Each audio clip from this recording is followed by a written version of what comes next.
Hi friends, ఈరోజు మిగిలిపోయిన ఇడ్లీలతో మంచి స్నాక్స్ తయారు చేసుకునే విధానం షేర్ చేయబోతుంది. మిగిలిపోయిన ఇడ్లీలు కూడా వేస్ట్ అవ్వకుండా మనం మంచి స్నాక్స్గా తయారు చేసుకోవచ్చు. రండి, ఇవి ఎలా తయారు చేయాలో చూసేద్దాం. చిల్లీ ఇడ్లీ తయారు చేసే విధానం చూద్దాం. హాయ్ ఫ్రెండ్స్, నమస్తే, వెల్కమ్ టు ఆనూస్ కిచెన్. ఈరోజు మార్నింగ్ బ్రేక్ఫాస్ట్గా ఇడ్లీ తయారు చేశానండి. మిగిలిపోయిన ఇడ్లీలతోనే మనం ఈరోజు మంచి స్నాక్స్ తయారు చేసే విధానం చూద్దాం. చిల్లీ ఇడ్లీ తయారు చేసుకోవడానికి ముందుగా ఇక్కడ నేను ఒక్కొక్క ఇడ్లీ ఒక 4 భాగాలుగా కట్ చేస్తున్నానండి. ఇక్కడ 4 పీసెస్గా కట్ చేస్తున్నాను. ఈ విధంగా కట్ చేసిన అన్నీ కూడా ఒక బౌల్లో వేసేసుకుందాము. అన్నీ కూడా ఈ విధంగానే కట్ చేసుకోవాలి.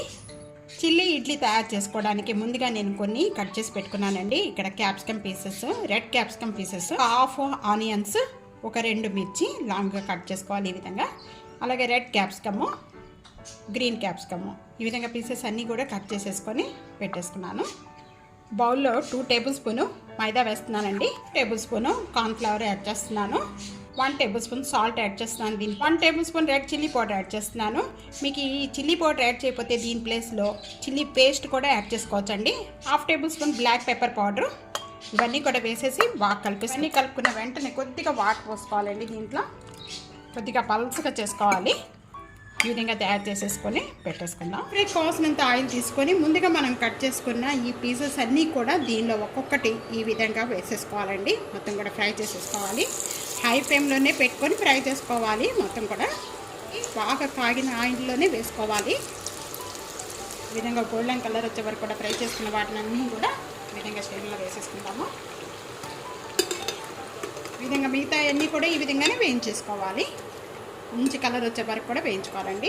చిన్నది తప్పకుండా ట్రై చేయండి, చాలా బాగుంటాయి ఈ స్నాక్స్. పిల్లలు బాగా ఇష్టపడతారండి, పెద్దవాళ్ళకి కూడా బాగా తినేస్తారు. ఒక ప్లేట్లో తీసేసుకుందాము. వేయించుకున్న ఇడ్లీ పీసెస్ అన్నీ కూడా మళ్ళీ వేసి మళ్ళీ 2 సార్లు వేయించుకోవాలండి. మొత్తం కూడా వేయించుకుంటే చాలా క్రిస్పీగా చాలా బాగుంటాయి తినేటప్పుడు. మనం ఇలా 2 టైమ్స్గా వేయించుకున్న ఇడ్లీ పీసెస్ అన్నీ కూడా ఒక బౌల్లో తీసేసుకుందాం. 2 సార్లుగా వేయించుకున్న పీసెస్ అన్నీ కూడా ఈ కలర్ వచ్చే వరకు కూడా సైడ్ పెట్టేసుకుందాం. చిల్లీ ఇడ్లీ తయారు చేసుకోవడానికి వేరొక ప్యాన్లో 3 టేబుల్ స్పూన్ ఆయిల్ యాడ్ చేస్తున్నానండి. ఆయిల్ బాగా కాగిన వెంటనే ఒక 2 లేక 3 వెల్లుల్లిపాయ రెబ్బలు ఇలా చిన్న చిన్న పీసెస్ కట్ చేసుకోవాలి. అలాగే అల్లము కొద్దిగా, ఈ 2 కూడా వేసేసుకోవాలి. బాగా వేయించుకోవాలండి. అలాగే ముందుగా మనం కట్ చేసుకున్న ఈ పీసెస్ అన్నీ కూడా యాడ్ చేసేస్తున్నాను. బాగా వేయించుకోని అవసరం లేదండి, లైట్గా వేయించుకుంటే చాలు. ఇవన్నీ ఇలా వేగుతూ ఉండగానే ఒక 1/2 టేబుల్ స్పూను కాలిమిర్చి, మిరియాల పౌడర్ వేసుకోవాలి. ఇవన్నీ కూడా వేయించేటప్పుడు లో ఫ్లేమ్లో పెట్టుకొని వేయించుకోవాలండి. ఇక్కడ 1 table spoon soya sauce add చేస్తున్నాను. 1 table spoon chilli sauce, 1 table spoon vinegar, 1 table spoon red chilli sauce, 1 table spoon tomato ketchup. ఇవన్నీ కూడా వేసుకొని వేయించుకోవాలి. అవసరం వెంటనే ఇక్కడ 1/2 టేబుల్ స్పూను ఇక్కడ కార్న్ఫ్లవర్ వేసిన వాటరు, 1/2 టేబుల్ స్పూన్ కార్న్ఫ్లవర్ వేసి ఈ విధంగా వేస్తే కొద్దిగా చిక్కగా ఉంటుందండి. వేయటం వల్ల చాలా టేస్ట్ వస్తుంది. ఇలానే 1/2 టేబుల్ స్పూను సాల్ట్ యాడ్ చేస్తున్నాను. సాల్ట్ యాడ్ చేసిన వెంటనే కూడా ఇవన్నీ కలిపేసుకుందాం. ఇక్కడ కార్న్ఫ్లవర్ వాటర్ వేసిన వెంటనే కొద్దిగా చిక్కబడుతుందండి. ఈ లిక్విడ్ అంతా కూడా ఇలా చిక్కపడిపోయిన వెంటనే కూడా ముందుగా మనం వేయించుకున్న ఈ ఇడ్లీ పీసెస్ అన్నీ కూడా వేసేసుకోవాలి. ఇవన్నీ వేసిన వెంటనే కూడా ఒక 2 మినిట్స్ వరకు వీటన్నిటిని బాగా వేయించుకోవాలండి. హై ఫ్లేమ్లో పెట్టుకొని వేయించుకోవాలి. స్ప్రింగ్ ఆనియన్స్ ఉంటే స్ప్రింగ్ ఆనియన్స్ వేసుకోవచ్చండి, చాలా బాగుంటుంది. చిల్లీ ఇడ్లీ రెడీ అయిపోయింది.